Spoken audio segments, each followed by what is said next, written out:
Good afternoon, everyone, and we thank you for being present here. I am Esther, and will be your host for today's press conference.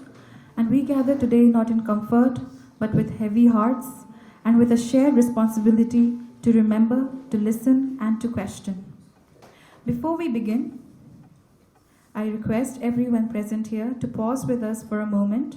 We ask you to join us in observing one moment of silence in memory of our dear sister and daughter, Nengtinlhing Haokip, a young woman whose life was marked by unimaginable violence, prolonged suffering, and a long wait for justice that never arrived in her lifetime as she breathed her last on 11th January 2026. This silence is not just for mourning, it is for remembrance, it is for dignity, and it is for countless unheard voices whose pain remains unseen. May her soul rest in peace. Let us pause for a minute.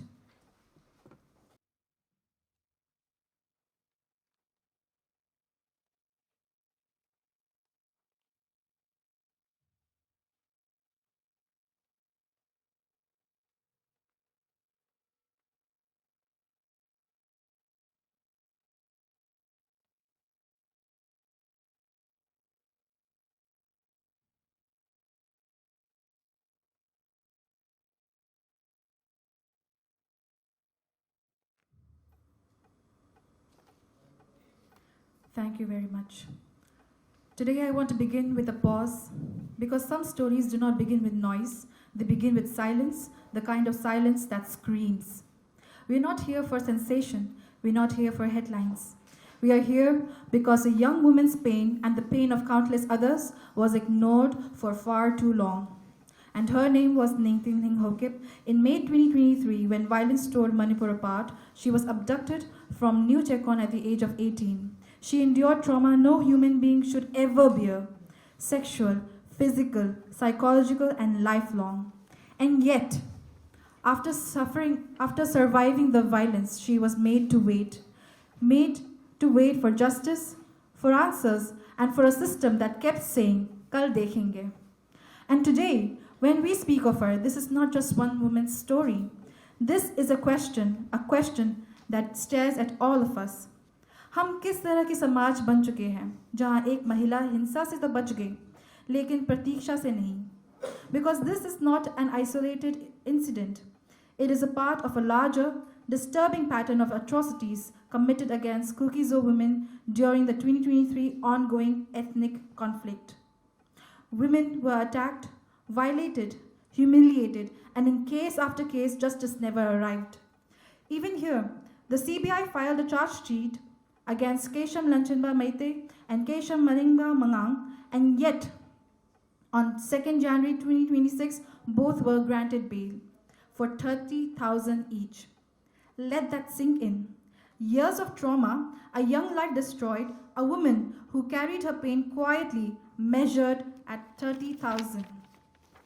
Her strength carried her this far. Justice, however, was priced at only 30,000 rupees. And the media questions why only Kuki-Zo women. Let us be clear today, Kuki-Zo women are not only victims, they are survivors, witnesses, caregivers, organizers, and political subjects. But their victimhood is real, not constructed, not exaggerated, not performative. The violence inflicted upon them was systematic and intentional, and the truth is simple. Kuki-Zo women did not choose victimhood, victimhood was imposed. But today, we are choosing voice, memory, and resistance. And what happened to Nengtinlhing did not end in 2023. It continued through delayed investigations, prolonged silence, and justice that never arrived. So the real question is not why now, it is why not earlier, and why still not yet. Now I would like to call upon the President of Kuki Students Organisation of Delhi and NCR, Ms. Kipgen, to kindly deliver the opening address.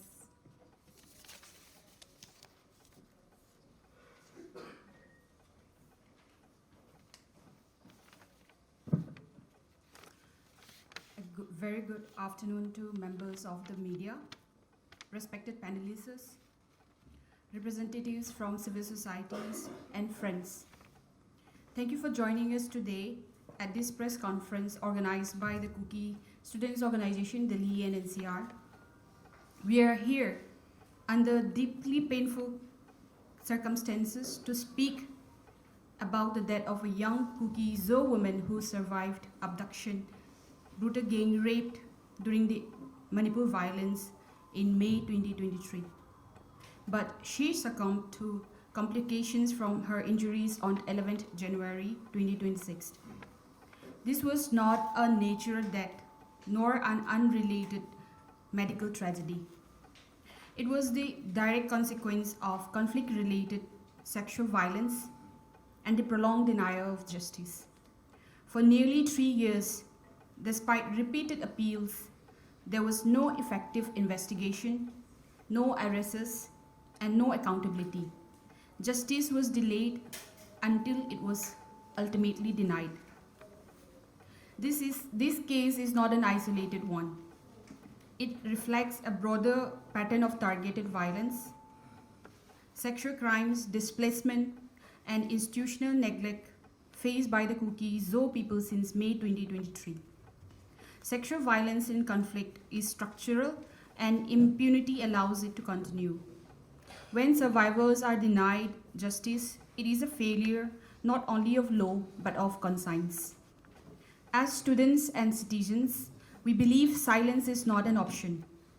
Through this press conference, the Kuki Students Organisation, Delhi and NCR, seeks to place facts on record, articulate clear demands for accountability, and affirm the right of survivors to justice, dignity, and protection.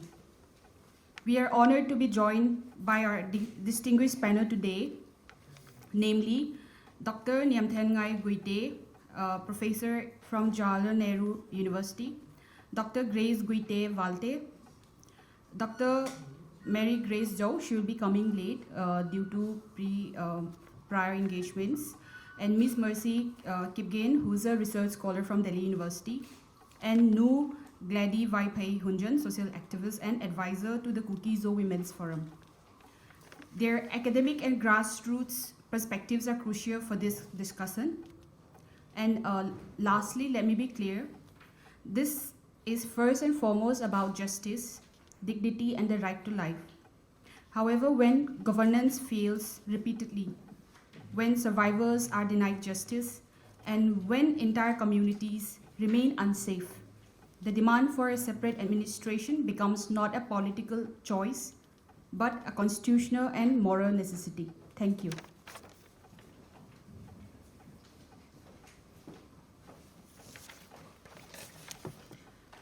We would now like to move on to our first panelist, that is Dr. Nemthianngai Guite, who is an associate professor at the Center of Social Medicine and Community Health from Jawaharlal Nehru University.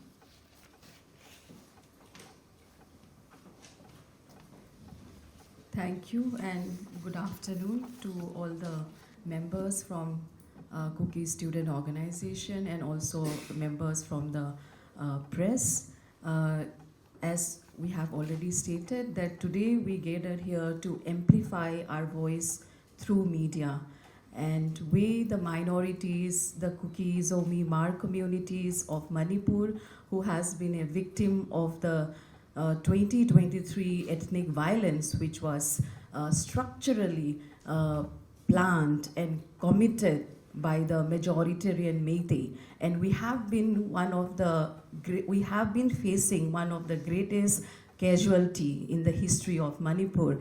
60,000 has been displaced, and more than hundreds of people have died due to the violence. And post the extreme violence, even till this time, we are dying of chronic diseases because we cannot avail to the basic medical facilities and infrastructure which are not present in our hill district where the Kuki-Zo Myanmar community occupied, so-called Churachandpur district, the Kangpokpi district, Chandel district, Tengnopal district, because Imphal is the only place where you have the best of infrastructure when it comes to educations and medical facilities. And this violence exposes the structural violence which has been happening to the minorities, tribal communities since the time of independence. And today we gathered here to to share our grief when it comes to our pain when women bodies are used as a battleground for political and social conflict. And this is not acceptable at all. We are living in a democratic country, and our constitutional rights safeguards our human rights. But the sexual violence is, I mean, it's been normalized, it's been unheard since the time the violence has occurred. FIRs were filed, the cases were handed over to the CBI, but there was no investigation, leave aside being arrested or prosecuted. And this young sister of ours, who is just 18 years old, when she faced this kind of rape and tortured, abuse, I mean, no living being in this world, even including animals, would have done such kind of an act to themselves. We call ourselves the most superior living beings, and this is the kind of action that we meted out to our co-fellow human beings. So it's a shame on the country that we still choose to remain silent. The institutional machinery, which is supposed to address the legal framework, which is supposed to address and protect women's rights, the National Commission for Women, they all are silent till this time. And this forces us to come collectively today to amplify our voice through the role of the media. The 4 pillars of democracy, one of is the media. And so we still believe in the power of the media, and we strongly put forward our case so that our such kind of discrimination to the minority of a particular state is being undermined, and it's been systematically undermined. And when I say structural violence, I just want to bring in, when I say structural violence and systematic these things, you see that Manipur has been militarized, and it has been endemic to ethnic conflicts. We have the Armed Forces Special Power Act, where this prolonged military presence, contributes to impunity for the perpetrator, especially the state and the non-state actors. Then there is an erosion of civilian legal protections, particularly women. And there is this normalization of coercion and the fear in everyday life. And also, when we talk about the social structure, you have patriarchy, silence, and the institutional failure. And there is always a shame which is put on the survivor rather than the perpetrator. This is universal truth. If we, not only in the case of Manipur, if we take the case of India also. And there has been always discouraged reporting due to fear of social ostracism. So reducing women's bodies to carriers of community honor. These are some of the patriarchal norms which further weaken the institutional mean to protect women. And also we see that in this ethnic violence and episode, the role of the women's movement. We see that in Manipur, groups like Mera Paibis, they have historically resisted militarization. They have been one of the pioneers in terms of fighting against the social evils. But in this ethnic conflict, they have been a partisan to allow such kind of an act, which is barbaric, which is humiliating to happen, and then asking their man to rape this woman, because they don't see her as a woman. They see her as identity with connecting with a community, with one particular ethnic community. So the sentiments of rising above your womanhood and then committing this kind of act of barbaric violence which is highly questionable. So with this some points, I would like to emphasize on accountability and impunity, where the accountability must apply to the state actors, to the non-state armed groups, and then the civilians who were involved in this mob violence. And the justice which is delayed till this time or denied it encourages repetition. It normalizes it. So when you delay, it highlights the structural and institutional failures. So I want to leave with this, asking this critical question: why were the survivors not protected? Why were FIRs delayed or they were denied and not acted upon? Why was medical and psychological care inadequate or inaccessible? So institutional silence and inactions are forms of violence themselves. And being silent, and you being silent is also you being accountable for your being silenced. So with this, I would like to demand press before in this press conference that clearly the non-negotiable demand, I would say, would be independent investigation by a credible body, and then the survivor-centered medical and mental health care, witness and survivor protection, time-bound legal proceedings, if required, a fast-track legal proceedings, compensations, and rehabilitations. So the media must protect at the same time our survivor identity and report the cases with a lot of sensibility and continued coverage, which is beyond just a viral moments. We want the media to come out with the truth, not just trying to cover those viral moments and increase their TRPs and so on. So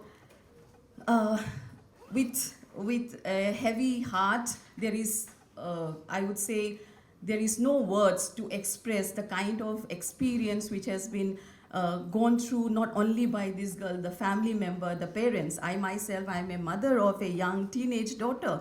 So when you put yourself in the shoes of their parents, it is, I mean, you are already dead. You may be alive, but you are already dead inside. So I would want to end with a moral and constitutional appeal that sexual violence is a test of our democracy, our rule of law, and humanity. A society that cannot protect its women cannot claim peace or justice. So justice for survivor is not charity, it is a constitutional obligation. Thank you so much, and I look forward to my other co-panelists to go into the details. And with this, I set the tone for the press conference. Thank you so much. Thank you so much, Doctor, for leading the discussion into such a powerful, insightful tone. And as she rightly has said, this is not about one conflict. This is about what happens when violence against women becomes negotiable, because when the system fails a survivor, it gives permission to the next perpetrator. Now we would like to call upon the next panelist, that is Professor Grace Guite Valte, to enlighten us all.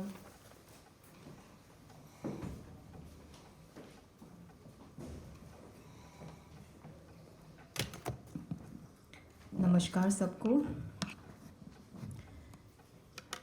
पहले तो मैं तहे दिल से media वालों को धन्यवाद देना चाहती हूँ। पहले भी मैंने प्रेस कॉन्फ्रेंस में भी कहा था कि मीडिया वालों के पास बहुत ताकत है, और जो हमारी आवाज़ है, जो प्रेस कॉन्फ्रेंस में आज बातें होंगी, वो हमारे देश की कोने कोने तक आप ही हो जो पहुंचा सकते हैं। तो मैं गुजारिश करूंगी कि आप मीडिया वाले हमारी जो आवाज़ है देश की कोने कोने तक पहुंचाए। आपके पास बहुत ताकत है, इसलिए मैं तहे दिल से जो मीडिया वाले आए हैं उनका शुक्रगुजार हूं। और जो कॉन्फ्रेंस में मकसद के लिए जो हम आए हैं आज पैनलिस्ट, मकसद है इंसाफ के लिए। जो हमारी बहन नेंगटिंगलिंग के साथ हुआ है, 18 साल में उसको अबका किया गया था, और 20 साल में ऑन 11 जनवरी 2026 इस महीने को शी लॉस्ट हर लाइफ। वो मनोवैज्ञानिक आघात और जो उसके साथ जो शारीरिक चोटें उसके साथ हुई थी, उससे वो उबार नहीं पाई। और वो हमारे साथ अभी नहीं रही है। हम यहाँ पे प्रेस कॉन्फ्रेंस में आए हैं उसके लिए इंसाफ मांगने। हम इस कॉन्फ्रेंस में आए हैं इस मकसद के साथ कि जो हमारी बहन नेइटिंगलिंग है, ये हमारी भारत देश की बेटी है। मैं आपसे ये सवाल पूछना चाहती हूँ कि क्या वो is she any less Indian than you and me? क्या वो हमसे जो उसके भारतीयपन है हमारे से कम है? नहीं, ये भी एक भारत की बेटी है।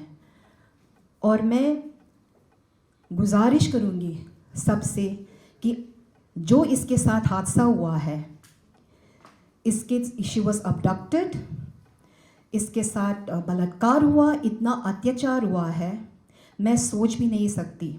मैं आपके सामने आई हूँ एक चिंतित नागरिक और एक माँ के रूप में।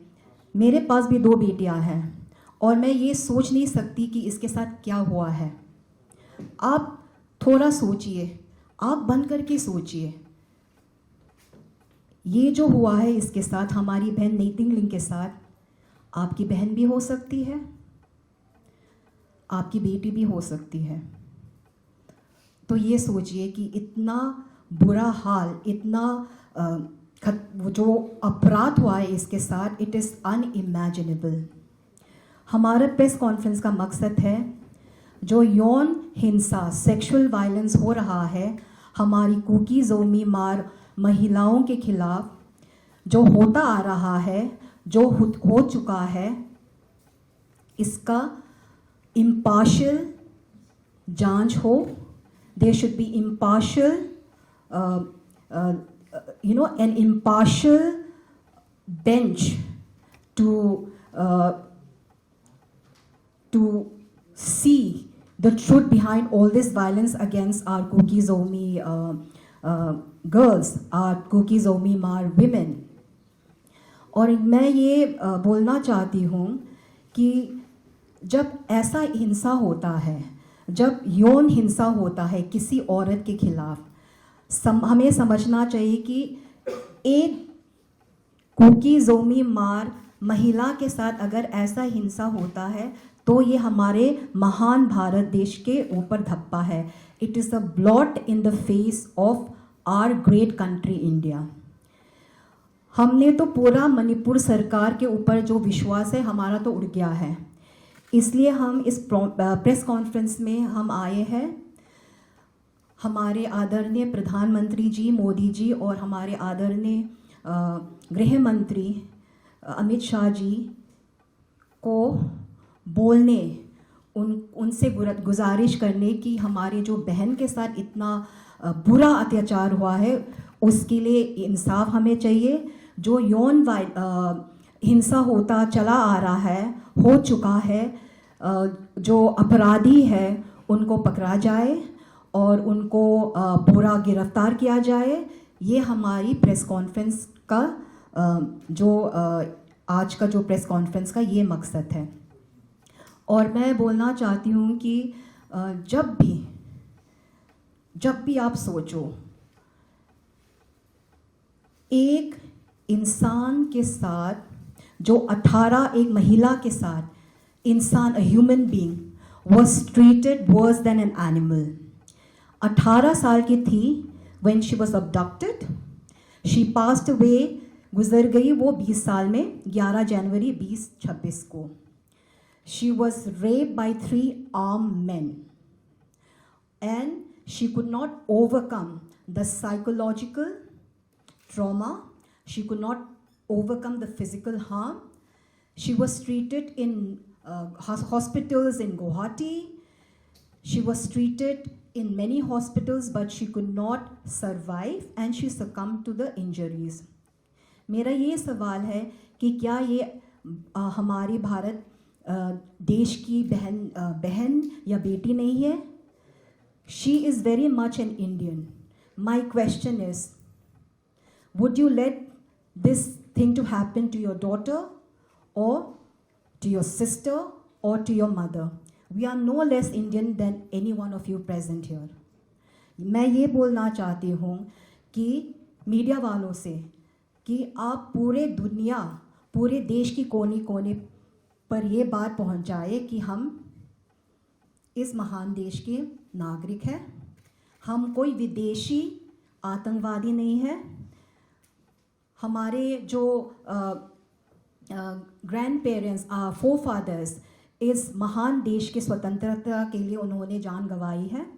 तो मैं मीडिया वालों से ये विनती करूँगी, ये गुजारिश करूँगी कि जो इसके साथ इतना बुरा हाल हुआ, इतना बुरा अपराध किया गया है, सबको पहुंचाए और ऐसा जो हिंसा हुआ है हमारे कुकी-ज़ो मार के खिलाफ, इसको बंद किया जाए। जो इसके अपराधी हैं उनका गिरफ्तार किया जाए and there should be an impartial hearing of such incidents and they should not happen again. With this, I give the stage and the podium to the next panelist.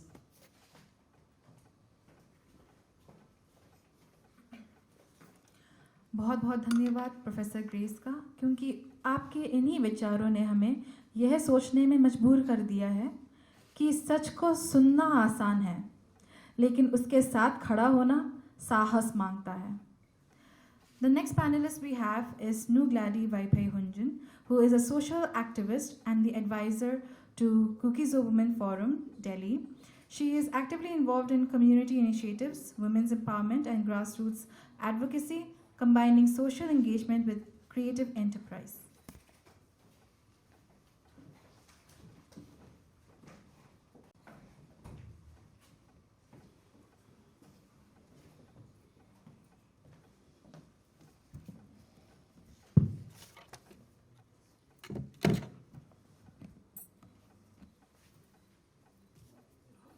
I just want to start with the FIR of our dear sister, with her own words.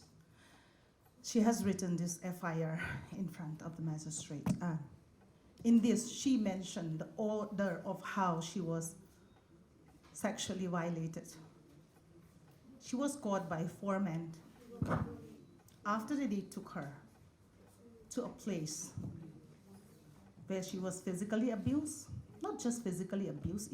I believe most of you have the FIR. If not, you can get it from me later on.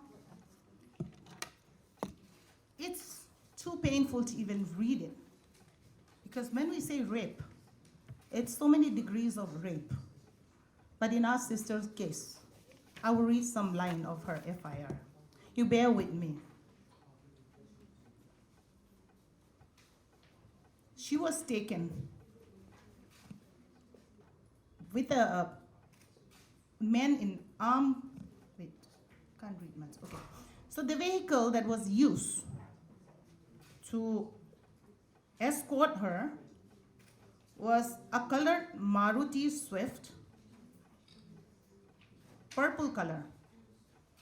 And she also mentioned about the ATM booth in New Chekon in Imphal, which is near Baby Seykam School.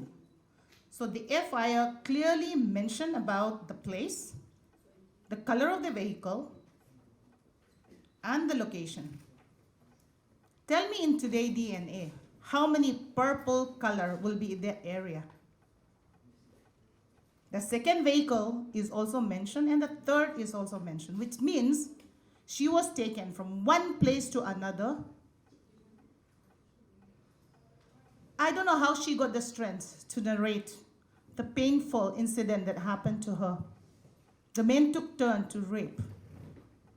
I'm not ashamed to even read out this word, because it is in her own FIR. What happened to her is known by her. And she said the foreman, after taking turn, says that let's all have her together. And one of the men say, how old are you? Ask her, how old are you? She said, 18. And the other man said, she's too young for that. Stop at that and think about the situation in that moment.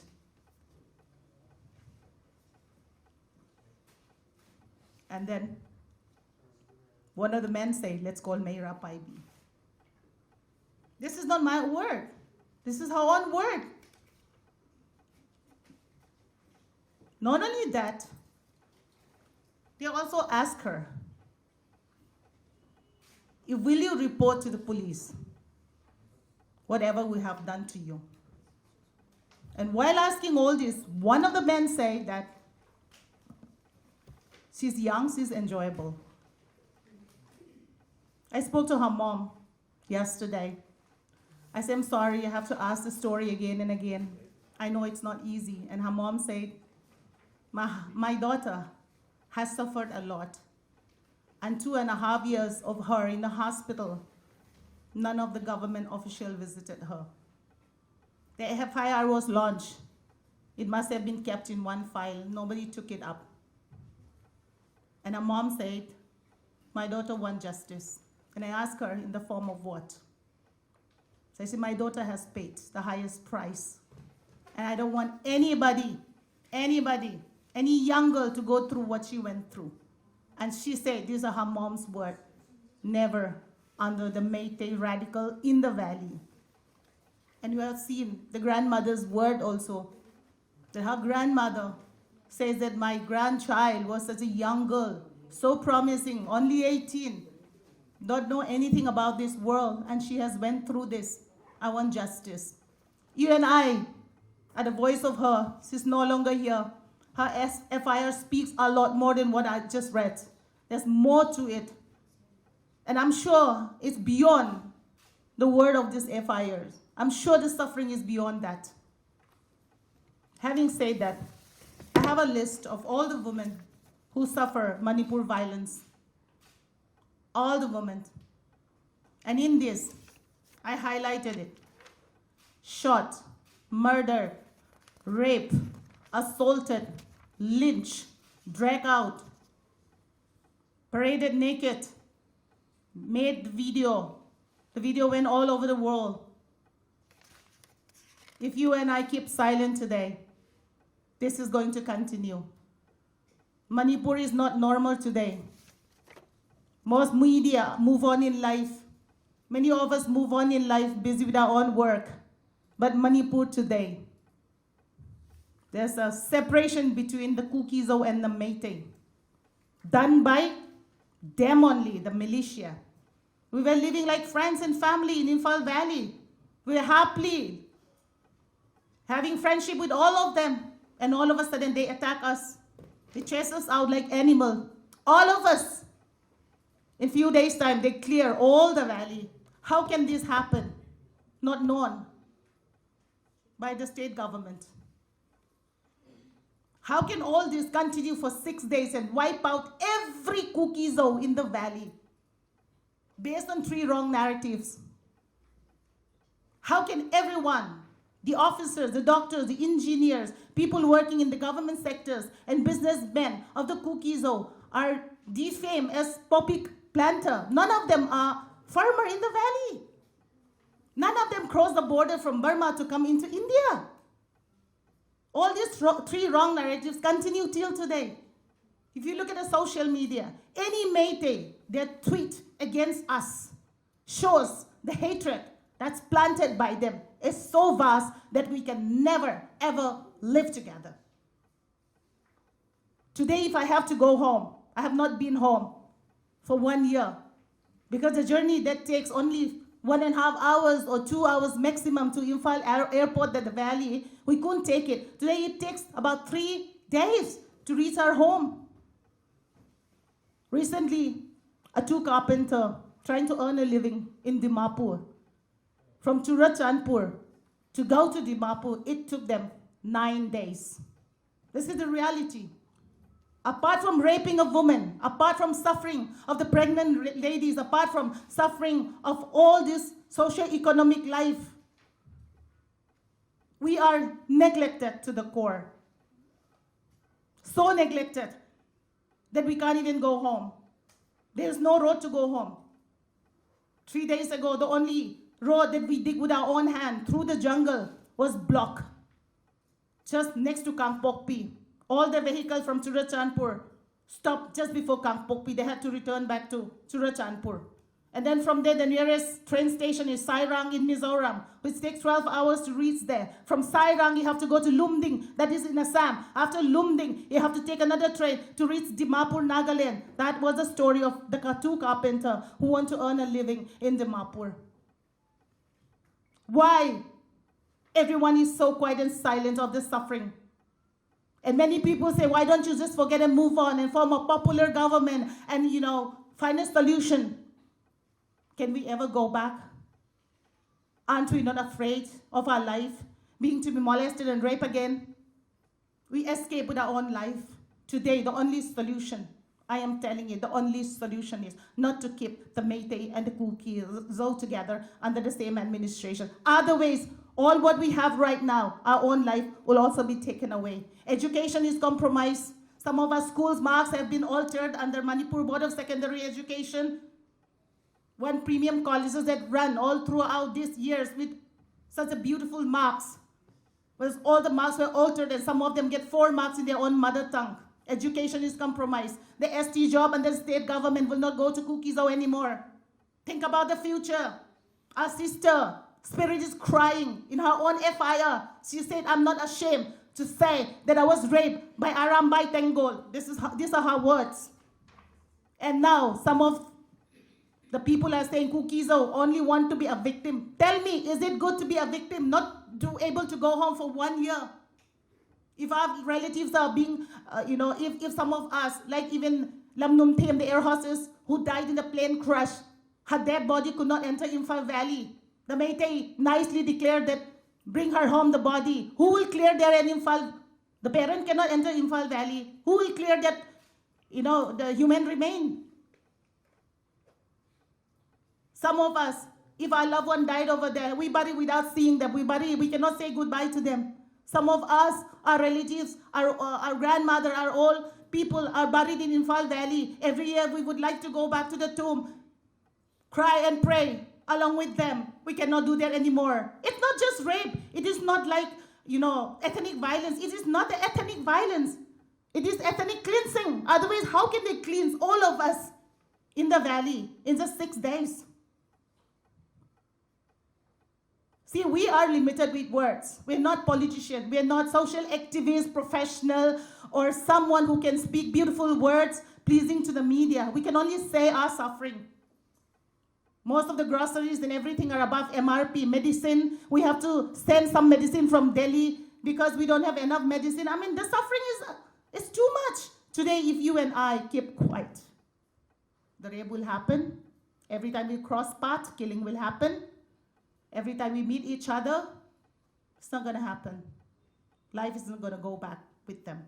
With this, I would like to end my whatever I have to say. I cannot say because, like I said, I have my own limitation. But all these documents that I have, all these lists that I have, if any of the media people would like to have it, I can share even the FIR. I can share the medical report. It's out anyway in the public domain. I'm not doing it. But in case you want to know, we will meet maybe in a question and answer hour. And with this, I want to say to the family who lost their loved one, I want to say to the family of David Thiek, whose head was beheaded. In the video, he pleaded for his life. I want to say that we are with you. Though no perpetrator, no culprits are not caught and they roam freely, even though all those things, justice will happen one day. I want to say to the family of 200 plus people who lost their loved one in a gruesome, the most painful death, that we are with you. Truth is with you. Thank you.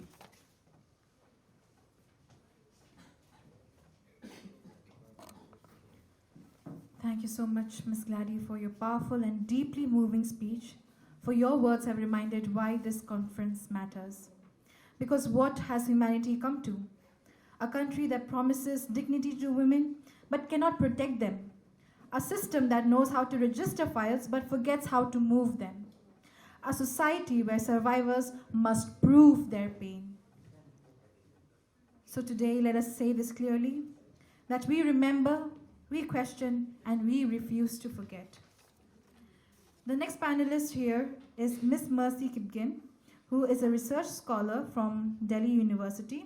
Her research interests lie in media anthropology, culture, identity, and community studies with a strong engagement in ethnographic and field-based research among indigenous and conflict-affected populations.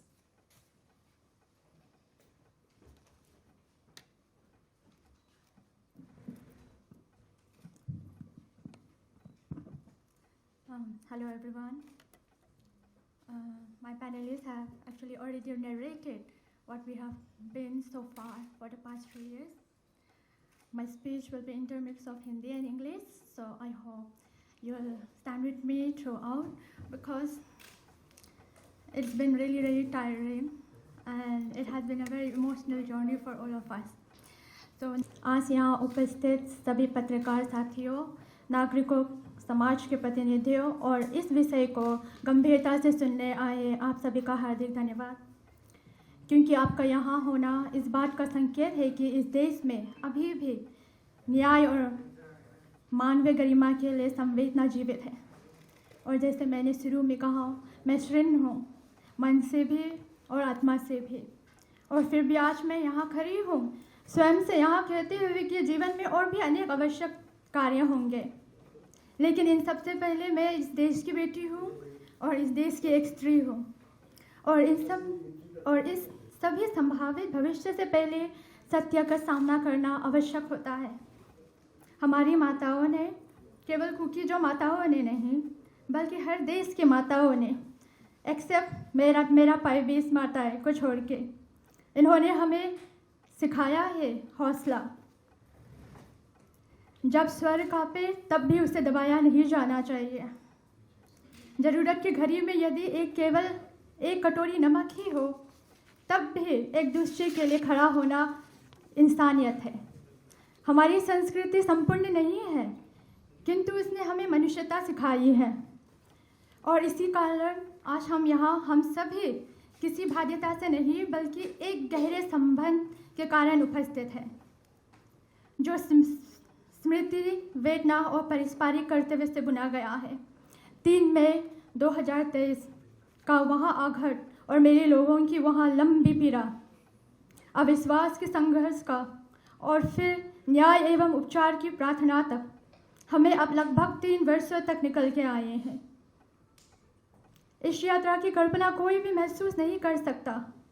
एक दादी की प्रतीक्षा, एक पिता की टूटी हुई मुस्कान, एक माँ की आशा, किंतु युद्ध अभी खत्म ही नहीं हुआ था।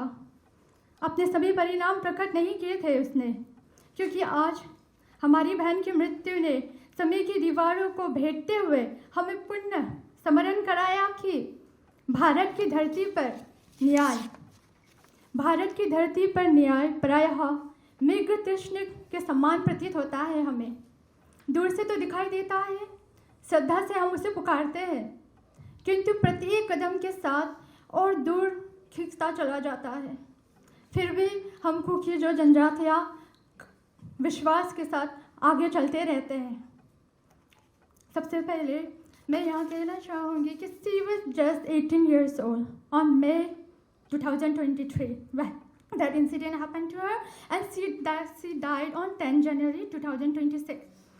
In this, it has been nearly 3 years of continuous suffering, which was medical, psychological, and institutional. This press conference is not only about her body on the day of May 2023. It's about what happened to her and to the life of every Kuki-Zo woman after what they encountered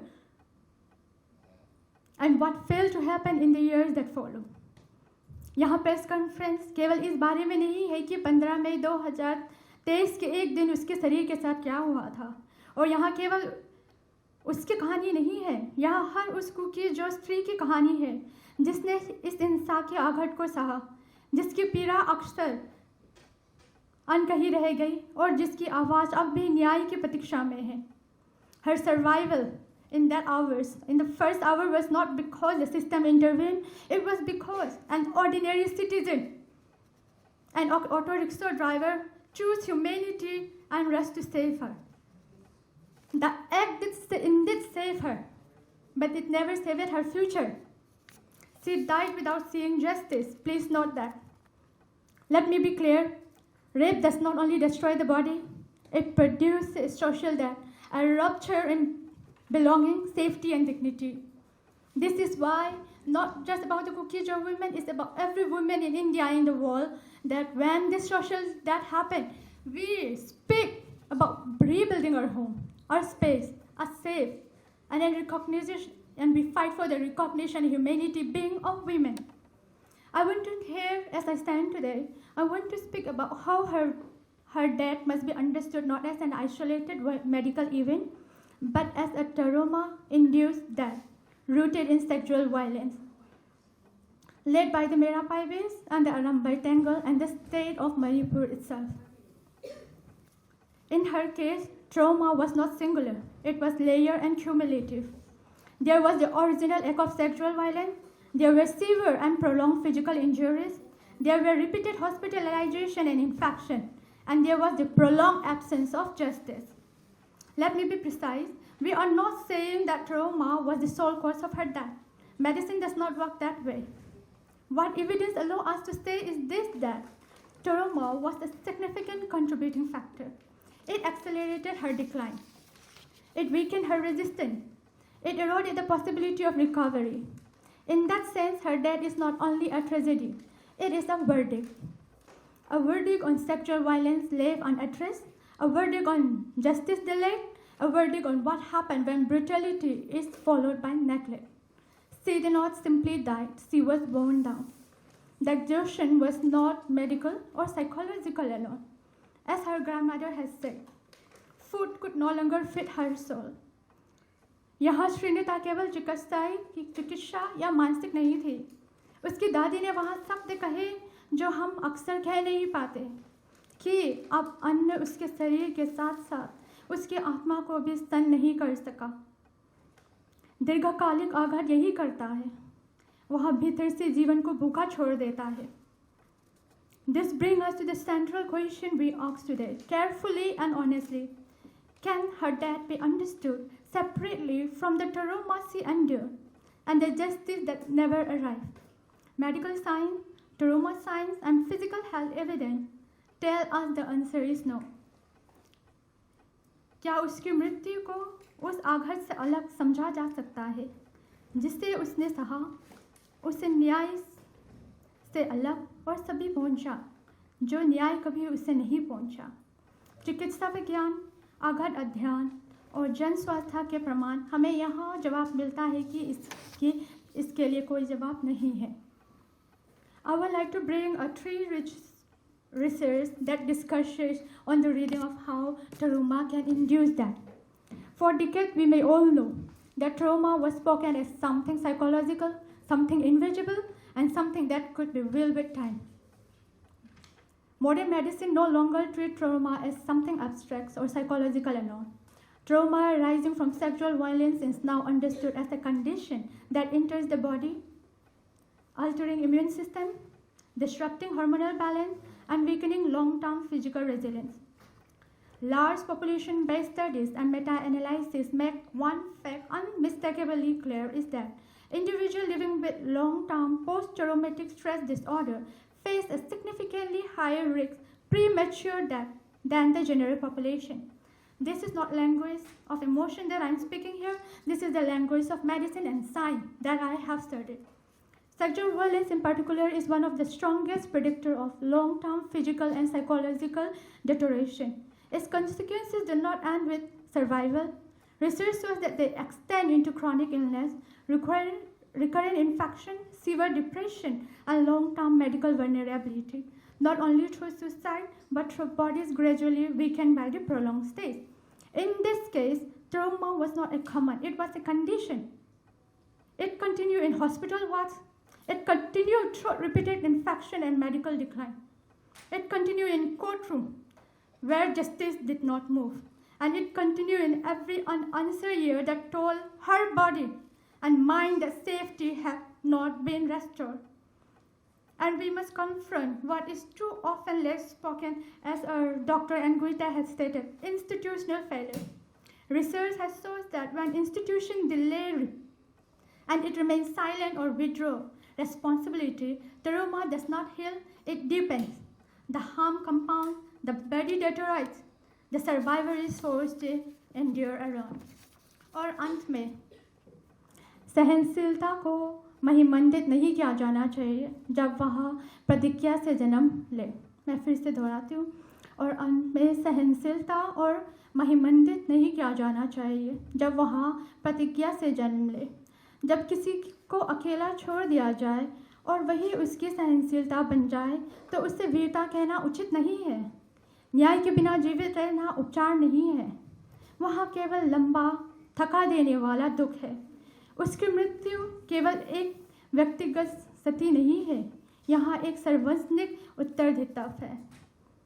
The case forces us to confront difficult questions. What does justice mean if it arrives late? What does survival mean when dignity is never restored? What does the law protect in times if time erodes accountability? Because when survivor die waiting, the system itself become part of the harm. She is no longer with us alive to testify, but the evidence remain, the medical record remain, the FIR on July 2023 remains. The unsure years remain. The responsibility now is entirely with you, me, and us. And for the end, I would like to put this short statement. क्या किसी स्त्री का निधन ही इस देश के संविधान को जगा पाता है?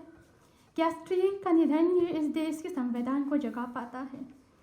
क्या यह क्षण सबके लिए आत्मचिंतन की नहीं है? क्या यही वह राष्ट्र है? क्या यही वही राष्ट्र है जिसकी हमने कल्पना की थी?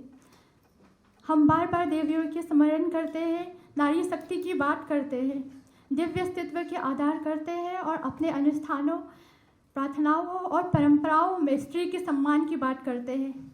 लेकिन जब न्याय साथ ही नहीं होता तो यहाँ सम्मान केवल शब्दों में निपट जाता है। यदि हम एक युवा कन्या की आत्मा की रक्षा नहीं कर सके तो अपने कक्षाओं में देव प्रतिमाएं स्थापित करना हमें निर्दोष नहीं बना देता। यदि न्याय जो समय पर दिया जा सकता था वर्षों तक टालता रहा तो केवल भक्ति और अनुष्ठान इस रिक्त को नहीं भर सकते। यहाँ किसी को दोष देने की बात नहीं है, यहाँ स्वयं को देखने की बात है, अपने भीतर झांकने की बात है, अपने आचरण पर फिर से विचार करने की बात है।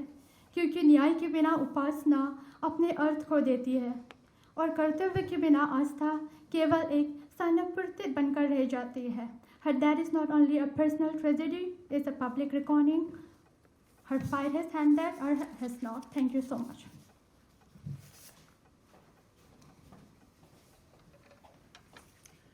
बहुत बहुत धन्यवाद मिस मर्सी, हमें ये समझाने के लिए कि यह घटना सिर्फ एक व्यक्तिगत ट्रेजेडी नहीं बल्कि हमारी सामाजिक सोच, संस्कृति और इंसानी जिम्मेदारियों पर एक गहरा प्रश्न छोड़ जाती है।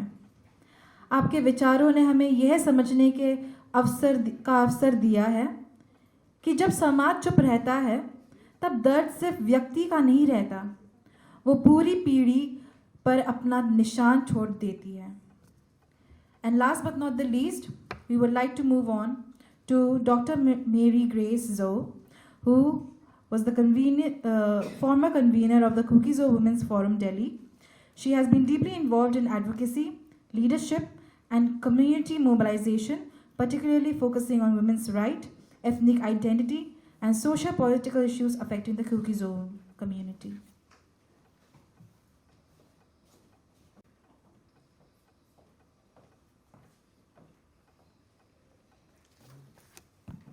Good afternoon to all the media persons and my co-panelists. I'm really happy that I have been remembered after more than 2 years by the students' organization, the Kuki Students Organisation, for the very fact that one of our sister, and to some she's like a daughter to us, Nengtinlhing, who has been gang raped on the 15th of May 2023, and after that with all the post-traumatic disorder and everything, and with all the physical injuries she has endured, she has managed to live for more than 2 years, but then because all of us are busy in our own ways, so we're not able to contact her, but still then that's when we came to know about her death after 2 years. So today, I'd firstly give my deepest condolences to the bereaved family, and may the soul of our dear sister, our dear daughter, Nengtinlhing, rest in peace.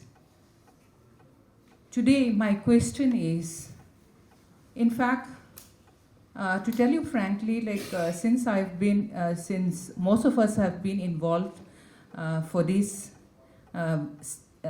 institutional violence against a particular community, which sadly happens to be my community, which is a Kuki-Zo community, has been targeted since the 3rd of May 2023. So I think it's not that we have left any doors not being knocked, but the sad part is that no justice has been delivered. So today, as I was just recalling back, I was just thinking about what is going to shake the conscience of the nation. We remember that on 2023, even it's like a dream for all of us, for many of the thousands of 10,000s of the Kuki-Zo people who have lived their life, who have lived generations, not even only one generations, but generations after generations, in the heart of the city called Imphal, which we Kuki-Zo people term it as a valley of death, because that's where we have lost more than hundreds of our beloved fathers, beloved brothers, beloved sisters, beloved mothers, where they were gang raped, where they were molested, where they were burned to life. So this is something which I don't think is something which we'd like to think about it, because people keep on asking question, why do the Kuki-Zo need a separate administration? Or why do the Kuki-Zo want to be separated from the Métis? So these are something which we have, the nation has to really think about it. It's not what we want, but it's a need. And this is only for the survival, because the Constitution of India grant every citizen that the lives of every citizen is very precious. The duty of in the Constitution is written that the duty of the state is to protect the lives and properties of the citizens. And who has allowed a chief minister who has gone and rampaged against a community for more than a year? Why do the center has to take more than a year to announce a president's rule? So this is now, the question to the nation is that, what is going to shake the conscience of the nation? Because I think if you all recall it back on the 19th of July, when people all thought that okay, it's an ethnic conflict between the Kuki-Zo and the Métis people. And one thing which the ruling dispensation is trying to say is that there's always a historical context to it. Meaning to say that, okay, tribes in Manipur keep on fighting within themselves. But today, I'm here to say that, not my saying, but many have already proved it. The PUCL tribunal have proved it, that it's a state-sponsored, it's a mediated state-sponsored violence. So it's not from my words, but it's from the PUCL report which has been conducted on the field. So please refer to that. So when we go back, we need to know that it didn't happen suddenly. So all of you must have known how the houses has been murked. I don't have to mention about that again.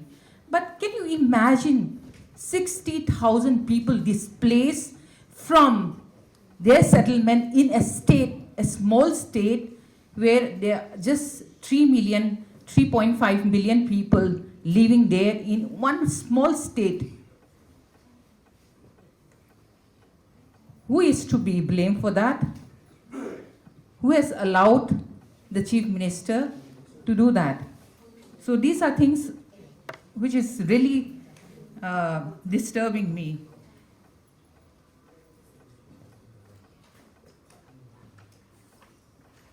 And there are enough proof to say that this former chief minister, I'll not even mention his name now. I think 3 years is enough time to even take his name. So the former chief minister, in August 2024, there was a leak, audio leak tape, in which he claimed that he has started the violence. He has initiated the violence just to protect a particular community which we call the Métis, where he is also one of the Métis. So this particular leak audio tape has been sent to the Truth Lab, where the Truth Lab, which is a very much reliable company, institution or a lab, has proved that it's 93% matching with the voice of the former chief minister.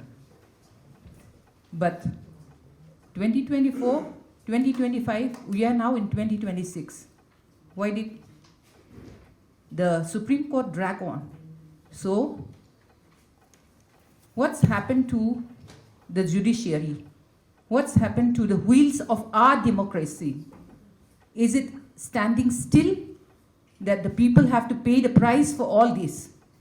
So I think it's high time that all of us have to start thinking. It's not the Kuki-Zo today. And if you really analyze the whole of India, I'll not quote any name because it's all coming together with high-profile names. So if you go to the Himalayan side, if you go to the UP side, so you've heard so many of the women who have been molested, who have been gang raped. So this is how we are going to train our future generations. The number of gang rape, the number of rape you have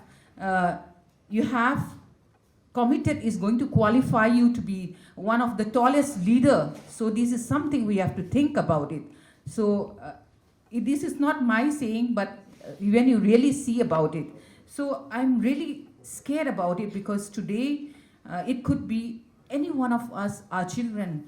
Today we talk about that our dear sister, our dear daughter, but then it can happen to any one of us, any one of our children. So that it's not too far because this is something which has been, I don't know, something which is very much disturbing to the whole society about it. So just want to say again that I think on our trying our level best, the women's society on our individual level, at organization level, we have done our best to do something and let the judiciary or the government work for us. But in spite of all these, people might say that, okay, this our sister Nengtinlhing has never been talked about. I'm sure I have a copy with me, like where we have written to the Prime Minister, to the President of India, who is a dear beloved mother, President Draupadi Murmu, on the 9th of March 2024. And a copy of that same letter has been sent to the NHRC, the NCST, to the Ministry of Women and Child Development, to the NCW. So copies have been sent to them. It's not that people have just kept it in the locker and then we have not given the information. Because the state machinery which is supposed to provide the actual information has collapsed. So it is the duty of the layman to go and provide the information to the center dispensation, but still then it never took any action. So today I am really sad because we have lost our daughter, but I think it's time to wake up. It's time to say that all of us will rise against this form of violence, the form of sexual violence. And let's all stand together, and let's all, I think, if we all start thinking about it and try and at least do something about it, I think we can still change the mindset of the majority, and then that's how we can live on. Thank you so much, and may God bless.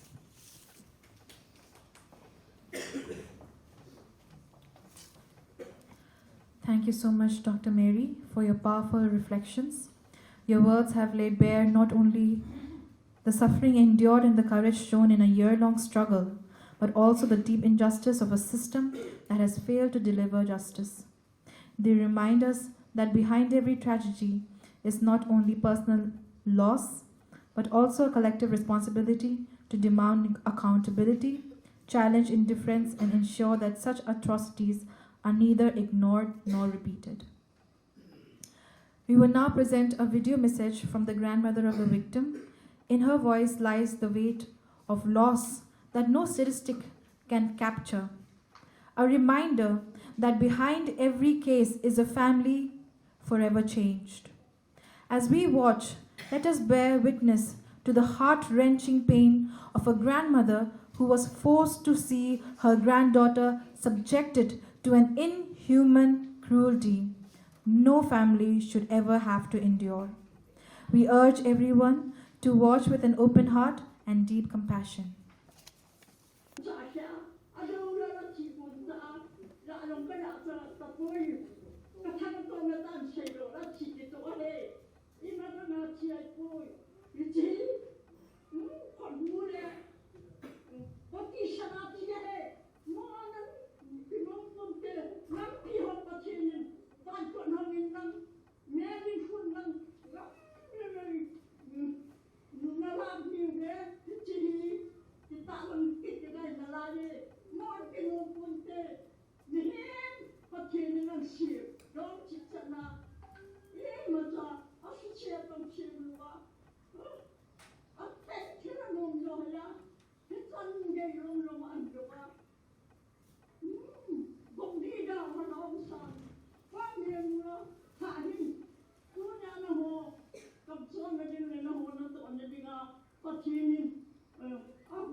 would like to acknowledge and honor the presence of Miss Sheila Haokip, who is the family of the victim among us today. Your presence here is a powerful reminder that behind every statistic, every report, and every discussion on violence and injustice, there is a real human life, a family that continues to live with loss, courage, and unanswered questions. We thank you for your strength in being here, for trusting this space, and for reminding us that this conversation is not only about analysis or advocacy, but about truth, dignity, and the pursuit of justice.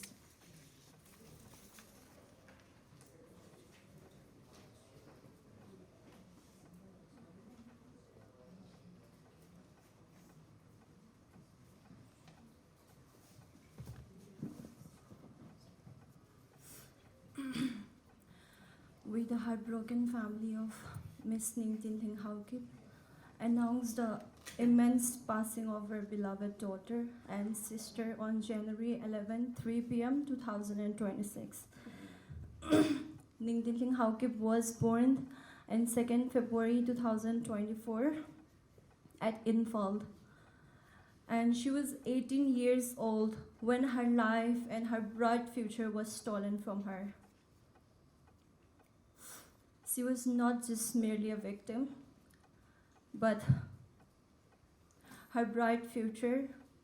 She was a young girl with full of dreams, like any girl at her age.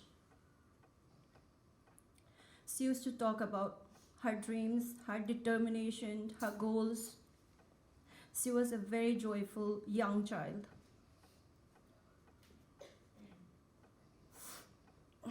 My sister, I am so proud of her.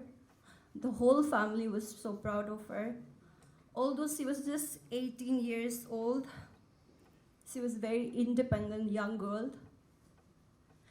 She didn't disturb any of her parents for her expenses.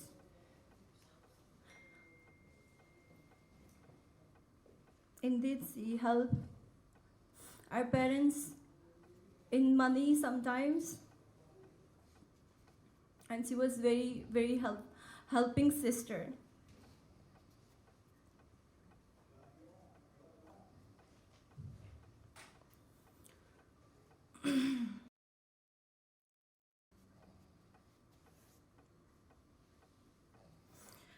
Her dreams, her future was brutally extinguished on May 15, 2023. Even though she survived somehow, her body was kept, but her spirit, her reasons of surviving, her life,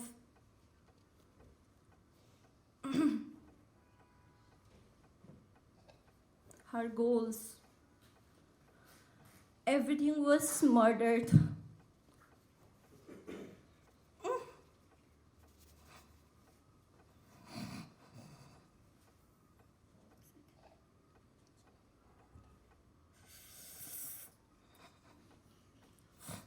She continuously asks, why any women the मेरा पाइबिस? Not even if not her own mother could hand it her over to men to rape her and destroy her.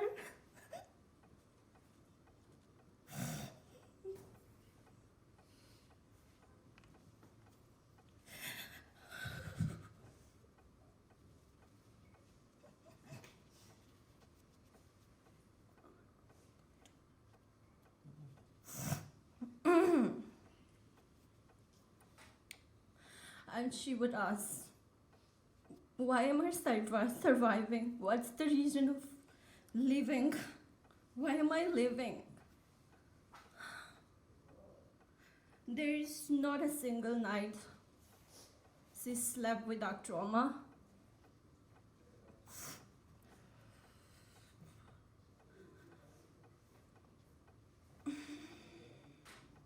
she have nightmares. In the middle of the night, she will scream out for help. The memories of the assault haunt her. She would see their faces. She would see their color of what they're wearing.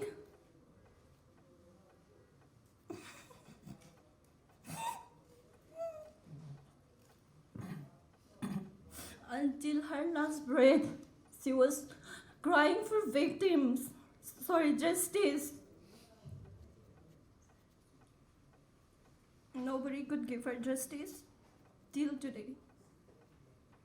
The state government has completely failed us. She have nobody to ask for justice, so she would always ask her parents for justice.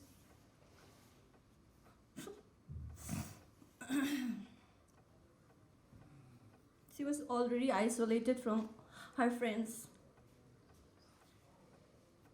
She will just stay in a dark place. She don't know. Sometimes such fear that she would fear her own brothers.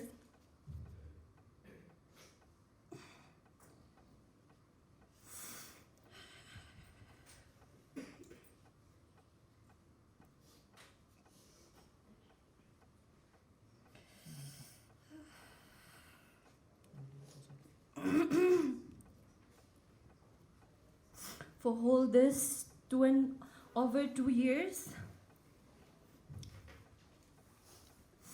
excuse me.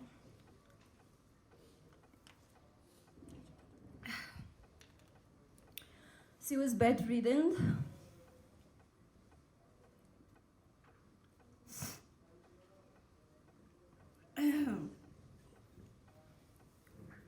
Traumas, insomnia, depression.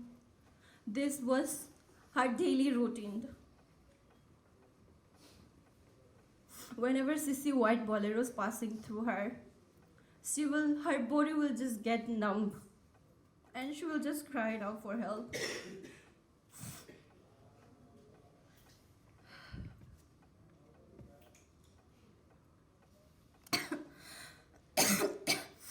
She was haunted by the memory of her assault and traumatized.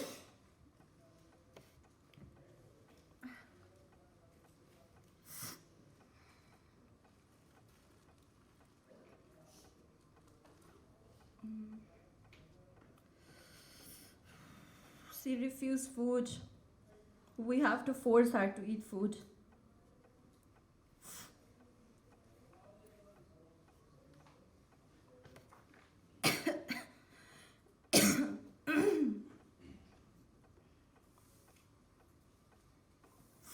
Today we lost her. It's not just our loss, it's national loss. We say, Beti Bachao, Beti Padhao. And we hail women are the pride of India, our nation. I want to ask everyone, every media, every Hindustani was not my sister. हमारे देश का बेटी, हिंदुस्तान की बेटी.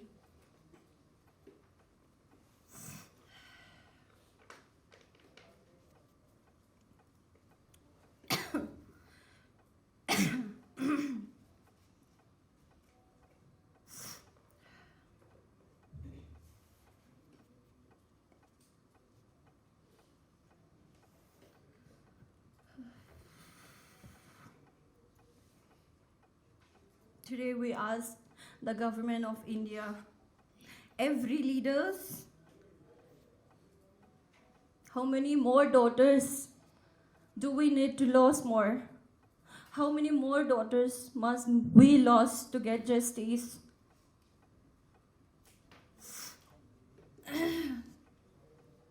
We are also the Hindustan ki beti, Bharat ki beti.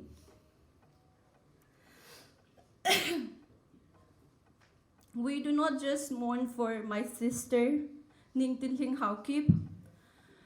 We also mourn for the teachers, the doctors, the social leaders, the politicians, the sisters that she was destined to become. We demand systematic change. The state government has failed us. We beg the central government to give us justice.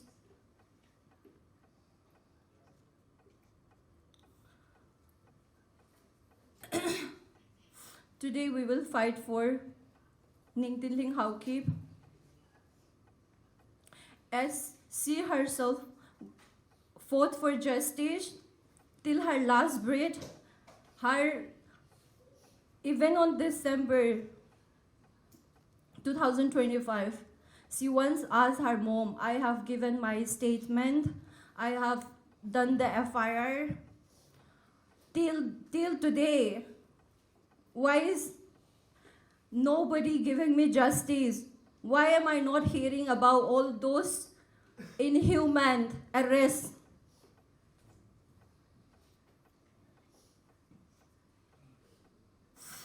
She was the bravest young girl in our family.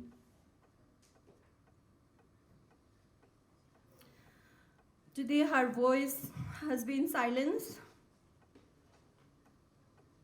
but our demand for accountability will only grow louder.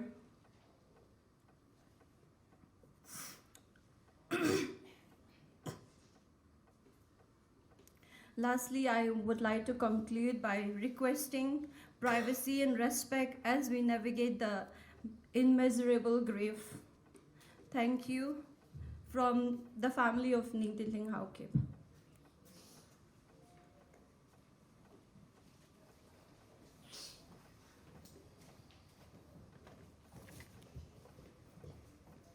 So this is open for any questions. Yes, ma'am.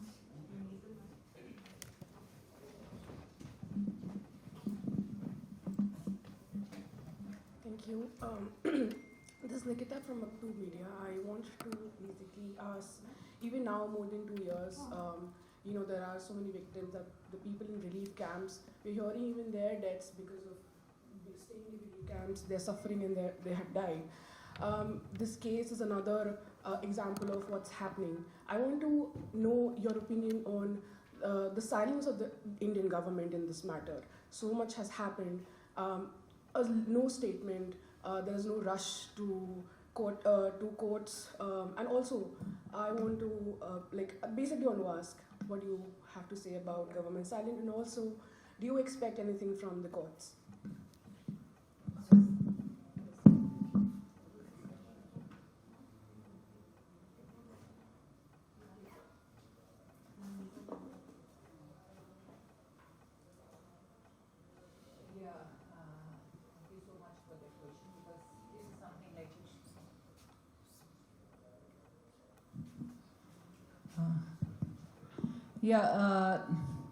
Thank you, Nikita, for that question.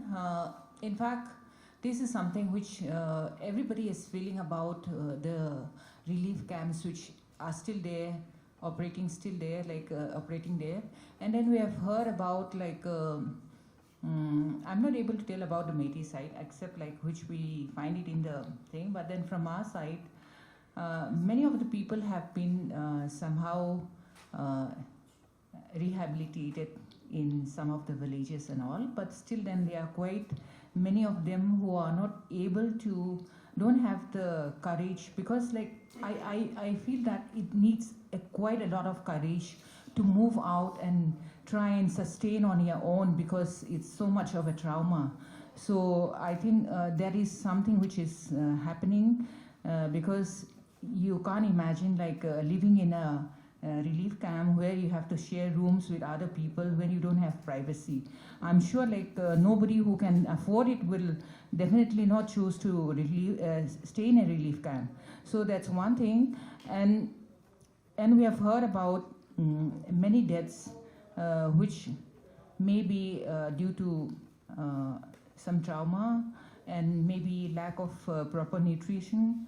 So that could be the reason, but then we don't have any data, proper data as to why these people have died, and maybe because of some small illness, because you know that in the Kuki-Zo area we don't have the super speciality because we have been always deprived of all these things. So it's very important to note that till now, if you just see it, we in fact during this government, like before the violence, for 1 year, the Churachandpur Government College has been running, going to run as a institution, as a medical institution. But I don't know, like half of, I have seen like the Churachandpur Medical College signboard even in Imphal also. So I don't know what's really going on the ground. So we need to ask people on the ground. That's one thing, and it's something which the media have to really cover about it, because you know that most of the media have been trying to go towards the right rather than like trying to see what exactly the problem is. So please, and till the time you depend on the reports, which the PTI report which you get from Imphal. So you'll never get something which is very reliable and which is on the ground. So it's very important that like you please reach out to people who are on the ground. At the same time, we can always update about it. And definitely, like regarding the judiciary, like as I already mentioned about the leak audio tapes and all, I think somehow it has been, even the judiciary is also like in a way trying to move towards the right, but still then I think somehow justice will be eventually, you cannot, the truth cannot be hidden. That's what I can only say. So I think we just have to wait, because for us there's nothing but to wait patiently. We have been waiting, and I'm sure the truth will triumph one day, and our waiting will not be in vain. Yeah, I hope I have covered all of them. Thank you. Before we further go, Excuse me. I'd like to give a few insights. Actually, back in June in 2025, I went home after almost 3 years. And I would like to clearly state the statement that I was able to gather in Kangpopi Relief Center.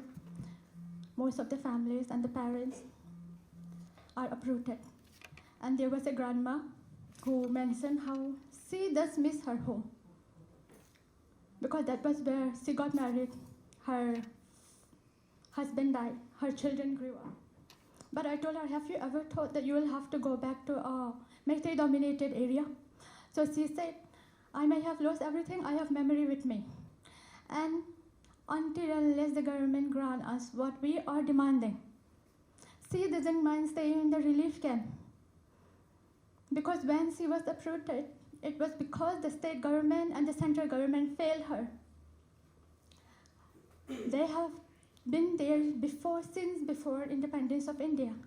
And if a grandmother who is nearing her death is waiting for justice, the government should listen. I met almost 7 children in the relief center. I asked them, what is the thing that you miss the most? They said they are friends. That is their desire. And now they have built a new companionship in the relief center. You know what they play with? Sticks, stones, and anything that comes. They are given footballs, they are given any other articles to play with. But the thing they missed was companionship. But even that kids, that little children, I even have the picture if you will need. They told me, sister, from where did you come? You don't know that we are waiting for separate administration.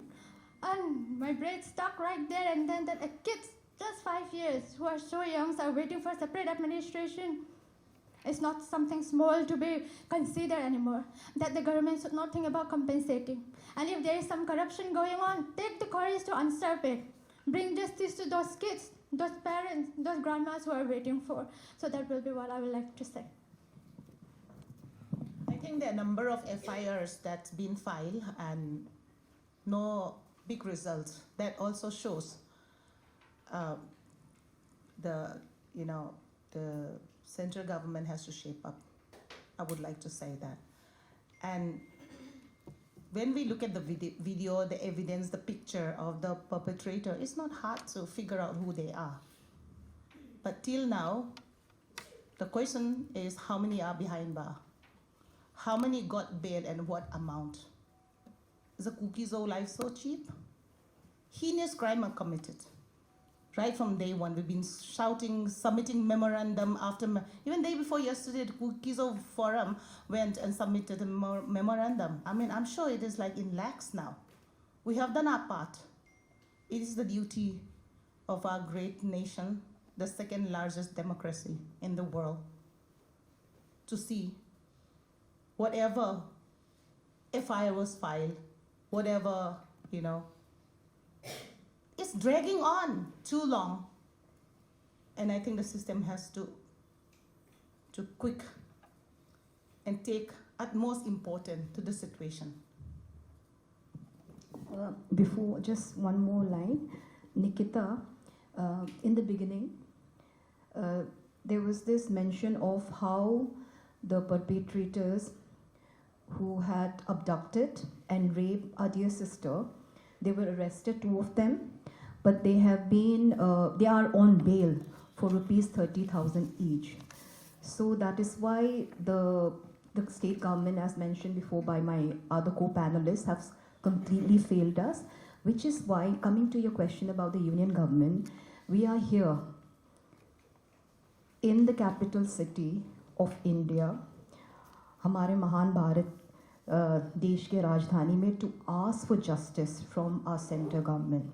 That is why we have organized this press conference, because we need justice for not only our dear sister Nengtinlhing, but also for all the Kuki-Zo Mar women who have been subjected to sexual violence. Without further ado, we would also like to request if the questions could be addressed to particular panelists. And also we're grateful for all the members of the media present here. And we encourage you to continue asking questions, because through your work, the silence surrounding these tragedies can be broken and accountability can be demanded. You may continue. Hi, I'm Anjali from PTI, and my question is not to anyone specific, because I would like to know everyone's perspective on this. You're appealing to the central government, and Manipur is under President's rule. But do you think there have been efforts to, bring the situation somewhere to a point where dialogue can be started? Your demand is of separate administration. Has there been any discussions with the central government, or how would you say that, how do you see how center has been addressing your concerns so far? How do you see it?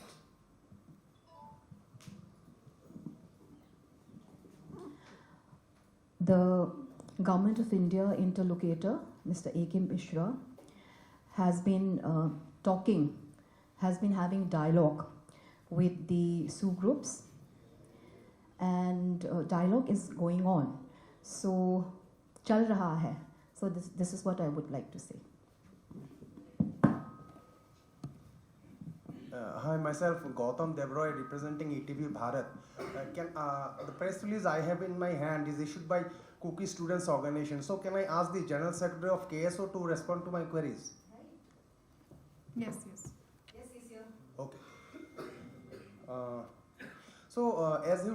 As you have reiterated your demand for time-bound action over this incident that took place in 2023.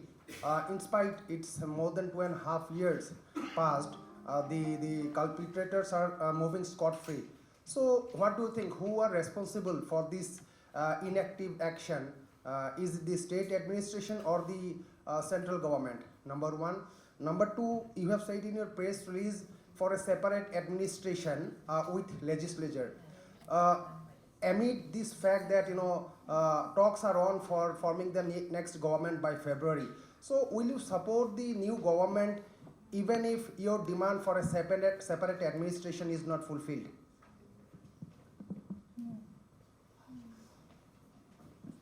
Can I interrupt it before he answers?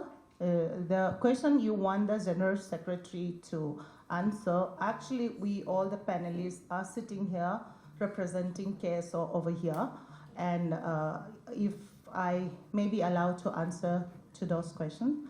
Okay, what's the first question? Because I was listening on his behalf. What is the first question? It's more than 3.5 years. Uh-huh. The incident took place, Mhm. but the culprits are moving scot-free. So what do you think, who are responsible for this inactive action? Is it the state administration or the central government? At the moment, we all know Manipur is under the president rule, directly under the president. I believe it is the duty of our honorable president to act on this part. The perpetrators are roaming freely, definitely protected by someone. It is the judiciary to find out. It is the state government is not there anymore because under the president rule, I think we are fortunate to have the protection under the president. And then the perpetrator, none of them were even arrested immediately. So much of fight over here, so much of requesting. And I would like to go back to one thing, the reason why this violence was started. Everybody think it's an ethnic fight. It's not ethnic fight, it was a genocide. So once we know the reality why this crime was committed. And the second question that you asked, can you repeat once again? Amid ongoing talks to form a new government in Manipur by February, in your press release you have said you have demanded for a separate administrative legislature. Will you support the new government even if there is no separate administration legislature? There is no question of supporting the new government because when the violence started, Manipur government was very much in place. They are the one who's behind all this. It is a state sponsor. The chief minister with his militia have started this. Then what is the question that forming a government with them once again? I don't think there is a question to it. None of us are ready to go back. None of us are going to, to a place where you will lose your life. There is no question of forming a government with them. Can I just add on to this question because there's a precondition with the talks, with the negotiation which has been going with the interlocutor.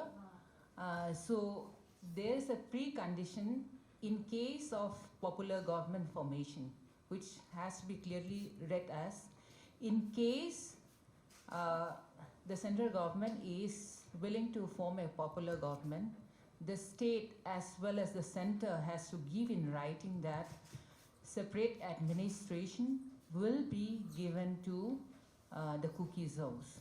So this is a precondition which has been already submitted by our chief negotiators who are the Zou groups.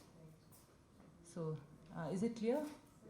So we agreed by their preconditions and we are standing together with all of them. Thank you.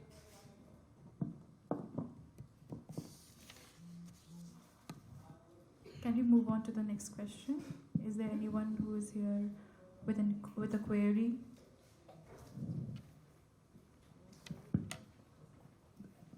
I want to make one statement before the next question. It is ethnocide. And if you remove the perpetrator, it will be normal. That's a solution.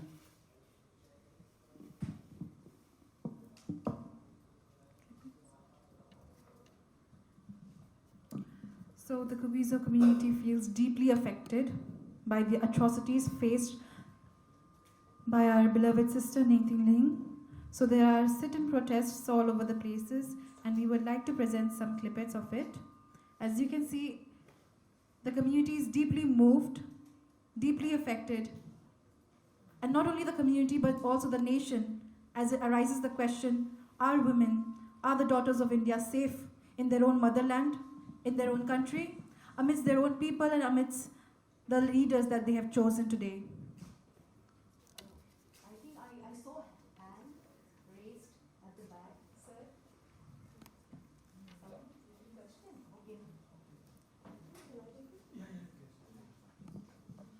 My question goes to all of you. In case the government does not agree to a separate administration, what other plausible solutions do you have in mind? Is there any other solution that can be put forward in case the government is willing to negotiate on a different solution but not a separate administration? I think that's the least we are asking. Separate administration. That's the only solution at the moment. Because living together, the whole thing, why are we repeating the whole story again and again? Is because that was done to us. And nobody's ready for that kind of, situation again. Life is so important. Anything to protect our life, we will stick to that. That's the least we can ask from our great nation. Separate us, let's live. We would like to work as a country, progress along with the rest of the citizen over here. If that is the only thing that protect the Kuki-Zo, I don't think there is anything against asking to separate and lead our own administration and move on and have a future. Yes. I just have a follow-up question. Say there is a separate administration put in place. There will definitely be cross-border, let's say there are borders put in, if not physical borders, there are at least administrative borders put in place. The cross-border violence remains, the cross-border problems remain. Are there any solutions to tackle that, or is it just going to be dependent on the administration set up for the Kuki-Zo people and a separate administration set up for the Métis? I think once that kind of administration is set up, our own system will look after us. And ma'am, one question just to add what she asked. This morning, one Métis individual killed by suspected militants in buffer zone, mainly Kuki areas. So Métis are saying it's Kuki militants. So what is your take on that? Yes, please. There's no confirmation about that. And one thing which, because we have been asking, how did he cross the buffer zone? Because if you just see the past, like how many Kuki men have been killed in the Métis area whenever they cross the buffer zone. And in fact, not only killed. Last year, January, if I remember, January 2025, 2 men were killed and their bodies were dragged and chopped into pieces. So we have the viral video of that. And these are the things like, what I mean to say is that I'm not, of course, I condone any form of violence, whoever, from whichever side.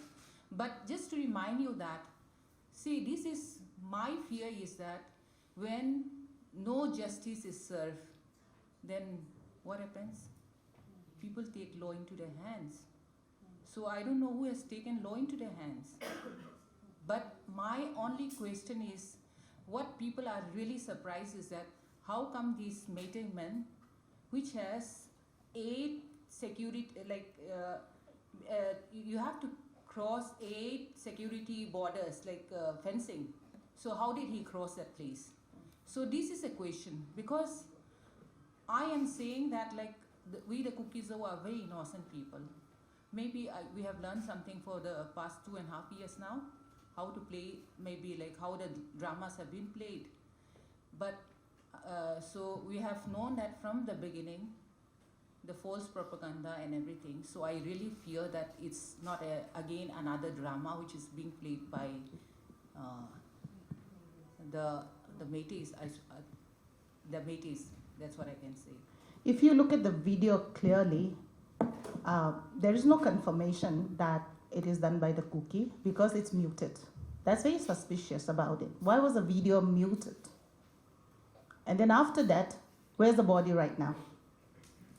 See, Churachandpur, unlike the valley, is very open. You go there, the DC will be very cooperative. The SP will help you. Central Forces will help you. Our social civil society leaders will help you.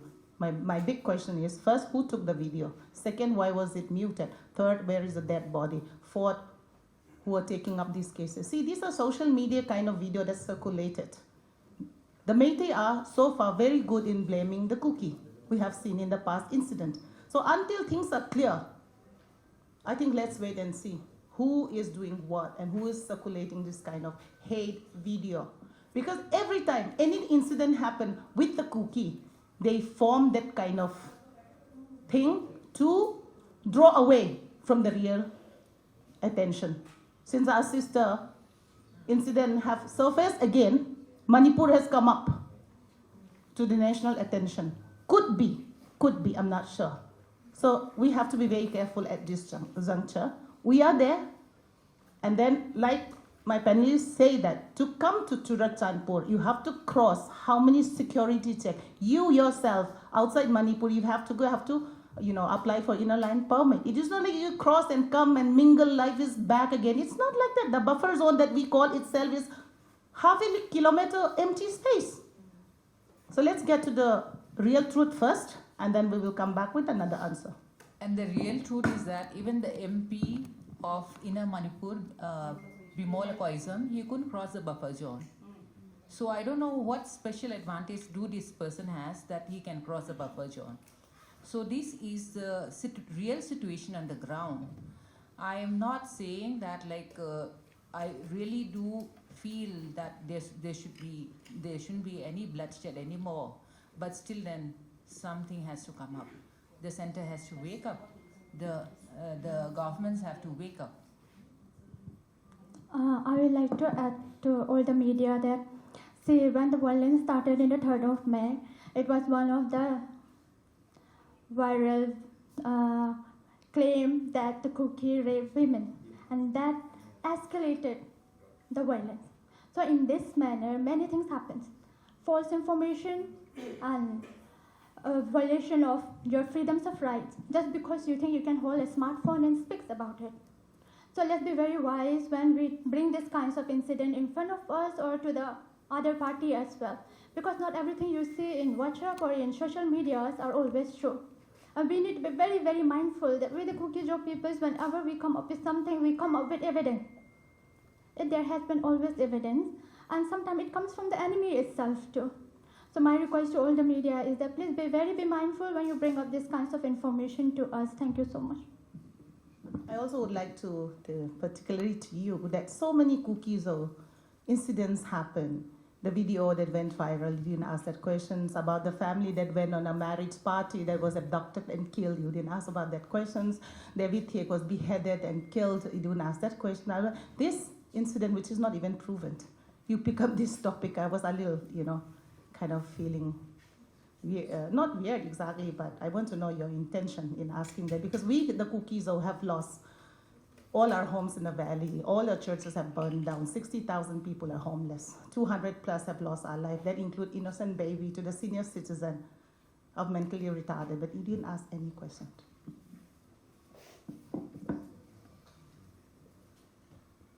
Any further questions?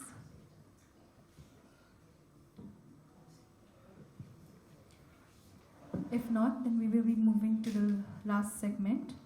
Thank you all for your presence and for your thoughtful questions. Your engagement today is a reminder that these stories of pain and injustice are not distant, they concern us all. We also hope that the media continues to shine a light on these issues, amplifying voices that must be heard. Now I would like to call upon the General Secretary of Kuki Students Organisation, Delhi and NCR. After the closing remarks, we will also be having a photo session followed by tea. Please feel free to join us and enjoy the refreshments. Thank you.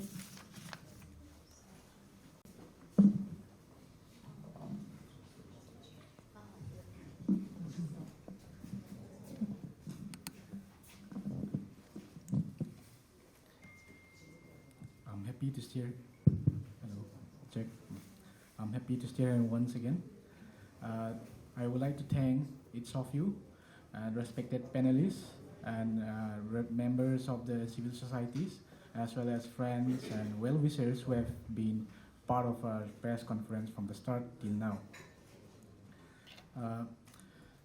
This press conference wouldn't have been possible without the hard work of the panelists, who without much prior notice, they have accepted our invitation and they have been preparing. We have just within a day, they prepared for this press conference and they were willing to take part here. So because of them, this press conference is possible. So once again, I would like to thank the respected panelists, and I would like to thank all the media persons and the media houses for responding to our media invite, press invite, and attending this press conference so that the injustice that are being meted out to the Kuki-Zo, the communities, is being heard and is being once again raised from the sleep. I hope that from this press conference, the atrocities, the inhuman treatment, and the injustice that is given out, especially to the Kuki-Zo women, goes heard, and that justice will be given to the families of the bereaved. And I hope that from hearing of the experiences of the family members, who I would like to thank them for sharing their stories, their personal stories, after facing such emotions, such difficulties, and presenting their side. I would like to thank them for having the courage to deliver that the story. So from all of this, I would like to, I hope that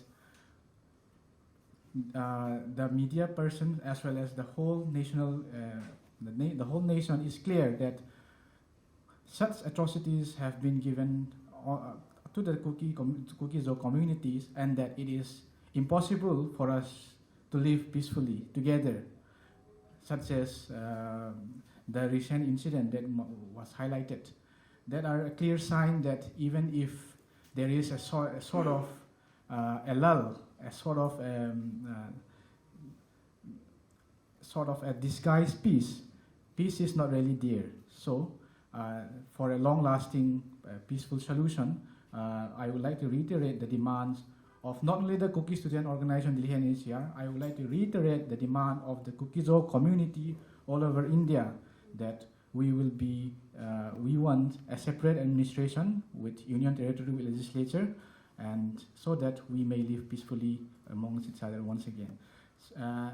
With this, I would like to conclude my speech, and after this, I hope every one of us stay together and have a nice cup of tea and samosa. Thank you all.